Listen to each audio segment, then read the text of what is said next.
फुटी प्रकरणावर लक्ष घालणार असं रोहित पवार यांनी म्हटलंय। एमपीएससीच्या पेपर फुटीचे सर्व पुरावे दिलेत असंही त्यांनी सांगितलंय। राज्यात आतापर्यंत 15 परीक्षांचे पेपर फुटल्याचा दावा रोहित पवार करताय। भाजप सरकार आल्यापासून पेपर फुटीचे प्रकार वाढल्याचा गंभीर आरोपही त्यांनी केलाय। सखोल चौकशीशिवाय पेपर फुटीचं सत्य समोर येणार नाही असं त्यांचं मत आहे। रोहित पवार यांनी या संदर्भात हे वक्तव्य केलेलं आहे।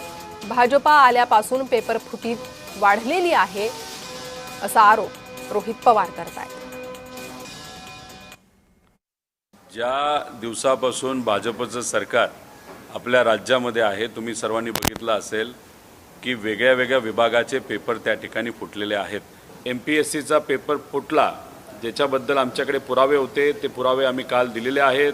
त्या पद्धतीने इन्व्हेस्टिगेशन आता सुरू झालेली आहे। जोपर्यंत या सर्व गोष्टींमध्ये खोलात आपण जात नाही, इन्व्हेस्टिगेशन होत नाही, व्हॉट्सॲप चॅट काढत नाही, तोपर्यंत आपल्याला किती लोकांपर्यंत हा पेपर आधीच फुटला होता हे कळणार नाही। त्यामुळे इन्व्हेस्टिगेशन नीट चांगल्या पद्धतीने होणं हे महत्त्वाचं आहे। आमची अपेक्षा आहे की ट्रान्सपरंट पद्धतीने, पारदर्शक पद्धतीने हे इन्व्हेस्टिगेशन होईल। तर सीईटी परीक्षेबाबत तातडीनं चौकशी करा